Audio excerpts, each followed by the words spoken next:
Je lis du livre de Esther, chapitre 9, au verset 22, ce qui suit.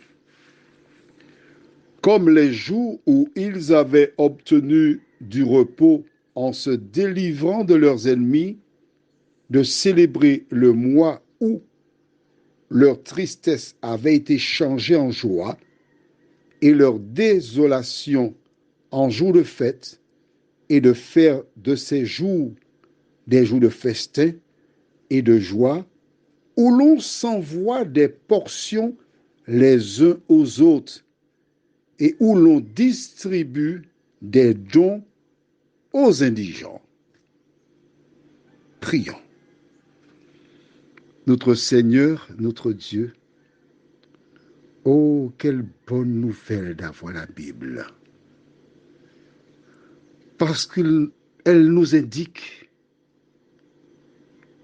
comment célébrer une fête nationale. Merci pour ce que nous découvrons et permet que nous puissions, à la lumière de l'aide du Saint-Esprit, revoir nos copies, nous t'en prions, au nom de Jésus et pour ta gloire éternelle. Amen. Nous lisons le verset 19. Surtout la fin qui m'intéresse, d'accord?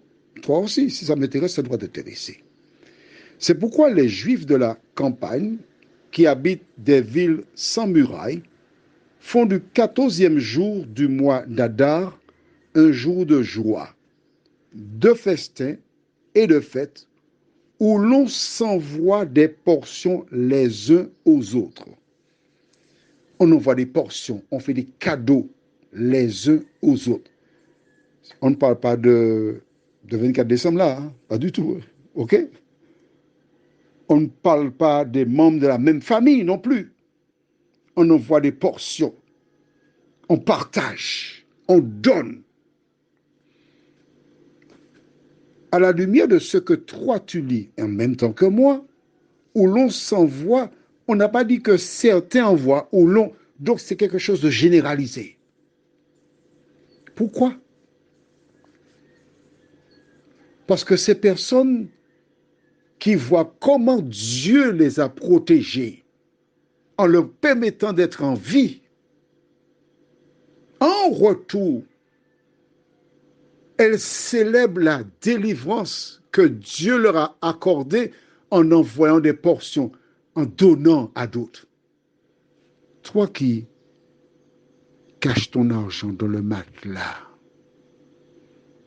ou dans des bas de laine, dans des valises, dans des chaussures, etc., pour avoir. Tu sais ce qui se passera? Tu fais malaise, tu meurs, on t'enterre. Les enfants, dans l'empressement de prendre des biens, prennent des choses, jettent à la poubelle, appellent une benne pour mettre dans la déchetterie. Puis l'argent que tu as caché là, ça va dans la benne. Ça sert à quoi? Lorsque tu es conscient de ce que Dieu a fait pour toi, lorsque tu es conscient ou conscient de cela, tu partages, tu donnes. Et la référence d'aujourd'hui, elle est intéressante. Parce qu'elle nous dit à la fin du verset 22, où l'on s'envoie des portions les uns aux autres, on le savait déjà, et où l'on distribue des dons à qui? Aux indigents. Donc chaque année, pendant 2 jours, attention, les Juifs, ils font ça tous les jours. Hein? Mais oui, parce que la Bible te déclare, dans l'Ancien Testament, tu liras que si ton frère qui est près de toi devient pauvre, tu le soutiendras. Donc, ce n'est pas une affaire ponctuelle, mais régulière. Mais ce jour-là, la population juive